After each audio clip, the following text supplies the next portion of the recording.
God, Kulikov just saved the game. Kulikov. Oh, Holy my God. crap. Reinhardt, do we have a 3-on-2? Just shoot it. Shoot it. Yeah!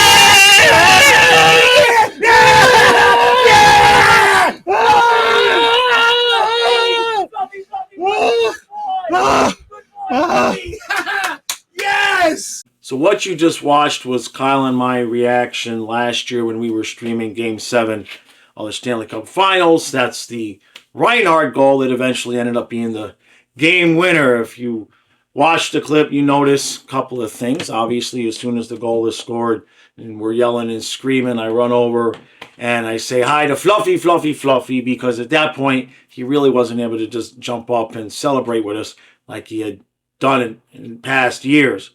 And you also notice I had on the St. Patrick's Day Panthers shirt. And you're probably thinking, why are you wearing a St. Patrick's Day shirt, Game 7, middle of June? It's like, well, for those of you who had just found the channel now or found it before last year's playoffs, Kyle's birthday is St. Patrick's Day, and our other dog, Ellie, passed right around his birthday last year as well. And since Fluffy was on his way out, I figured try to bring Ellie into the mix as much as I could, so that's why I wore the shirt. And the reason that came up this morning is because Kyle and I were talking about last night's game. It could be Game 7 tonight, and, you know, got to make sure we're wearing the right thing and doing all the right things that we were doing last year. Only I can't really do what I was doing last year at this point in time because can't lay on the floor with Fluffy all day. Now, last night, Mark Scheifele played hockey game, important hockey game, the night after his father had passed. And I've seen some people saying in the comments, just a couple of people, thinking about he shouldn't have played the game. And what I can tell you, and what anybody who's had loss like that before an important event can tell you is, no, he had to play that game. The alternative would have simply been unbearable. And interestingly enough, I mean, as I've gone through the years of this channel, ninth season. So if you're new here, do me a favor, do my son and I a favor, hit that subscribe button. We're this close to 9,000 subscribers after 9 years, which for the type of channel that we are is a pretty big deal. Over the years, we've had all of the different things happen, right? I started the channel when we sucked because we've blown it up. We had just lost to the Islanders, traded Goodbranson, Kulikov, the whole thing. And then imagine full circle all these years later, we become the champs, in part because Kulikov saved a goal and started the rush. Reinhardt gets the goal, and you know the rest of the story. Now, there's a million different ways I could approach this game tonight. History repeats itself, etc. The statistics that I keep hearing, I don't even care. The Leafs are 0 whatever in Game 7s. They haven't won since, they haven't been in the Cup since when. And none of that matters. None of what Toronto's done in the past matters.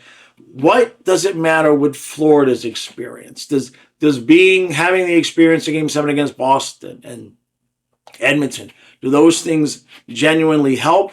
I don't know. And the reason why I say that is because I kind of feel a big part of the reason why Florida lost Game 6 was we were too comfortable. We thought, because we've been there, done that, we thought because we had the experience and kind of thought Toronto was already, laying down. To me, the way I saw them play in that game was kind of the same way I felt pregame, which is like, I'm relaxed. It's cool. It's no problem. Only it became a problem because they're not fans. They're on the ice. They have to do the work. And that's what Panthers didn't do. Now, I'm not taking away from what Toronto did. They took advantage of what Florida presented to them, and Florida presented a team that thought they were just going to walk into their own building and be handed the victory, much like we thought they were going to hand us the cup after we got up 3-0 on Edmonton last year. We just kind of figured in Game 4, Game 5, Game 6, we just kind of figured that at some point they would quit. So I don't know why Florida gets themselves into those situations, but we do. Here's what I know. Regardless of what happens tonight, two teams that are moving in extraordinarily different directions either way, right? Florida wins, still the champs, trying to win a second straight. If we lose, we start to become Tampa, Colorado, Vegas, where we're former champs that might be on the downslide a little bit before we can retool. And for Toronto, if you win, It's a hard thing because do you exercise all the demons by winning? Some of them, certainly some of them. If you lose, though, then you start talking about are they going to blow up the core and everything like that. And do I feel like if Toronto loses this series, if they lose Game 7 2-1, does that scream break up the core because you lost in the second round to the Stanley Cup champs? I don't know. To me, if I'm Toronto and you lose this game, I try to get Tavares to sign a team-friendly deal. I let Marner walk and maybe try to retool a little bit more. But besides that, it's Game 7. It's the only Game 7 in this round, so everybody's eyes are going to be on this game. So here's what I'd like first. I'd like to see happen. Did you see the game last night between Dallas and Winnipeg? Did you notice the only penalty they called was the one at the end where they had to call it. Just no choice. I thought it was a penalty shot. A lot of other people thought it was a penalty shot. The game might have ended differently if it was a penalty shot, because then if Dallas doesn't make the goal, if they don't end it there, now you're starting overtime, 5-on-5, and who knows what could have happened. So the point is that I want the refs to have as little effect on this game as possible. We already know what's going to happen. There's going to be hits. It's going to be, close hits. Is it dirty? Is it not? Both teams are going to do it because the meaning of this game for both franchises is just absolutely monumental. Probably more for Toronto than Florida. And let's just be honest about that. Game 7 at home to defeat the Stanley Cup champs. That's a lot. And then you take into consideration Toronto's history. It's really a lot. And with Florida, I hope they don't have the attitude they had last game. I hope they don't feel like they're playing with house money. What the Panthers have an opportunity to do is something is rarely done. And I know Tampa won a couple in a row here, but no team has been to 3 straight Stanley Cup championships in full 82-game seasons since the 80s Oilers. So it's rare territory that Florida is trying to achieve. Last thing, I know my nickname is Jostradamus, right? Sometimes, a lot of times, many times, I say things on this wall and they either happen or come really close to happen.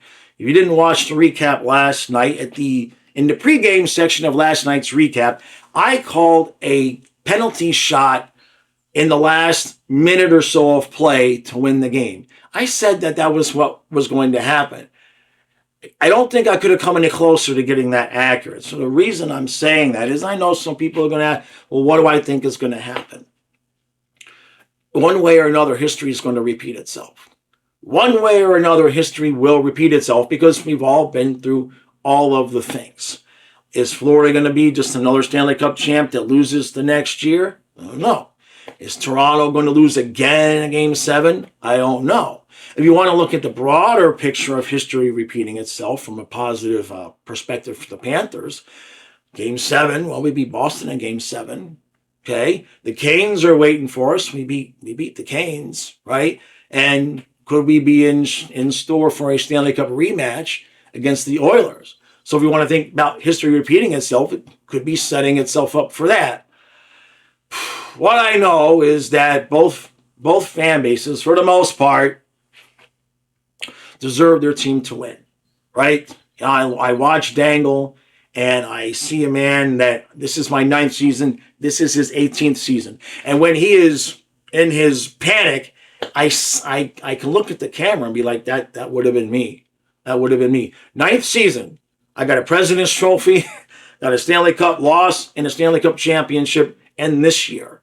For Dangle, this is as far as team has gone in 18 seasons.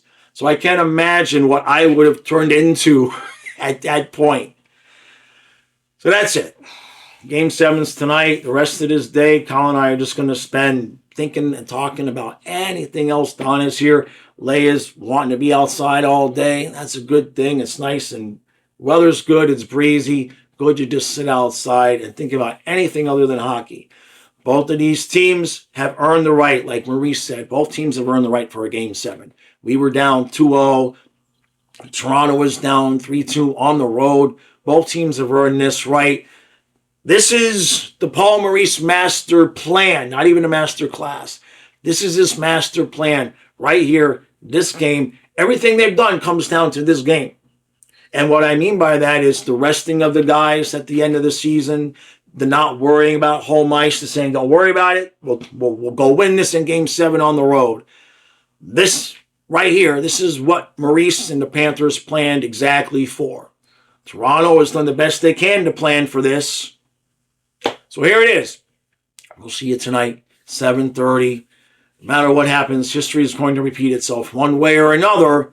How that turns out, let's leave that up to Fluffy and Ellie.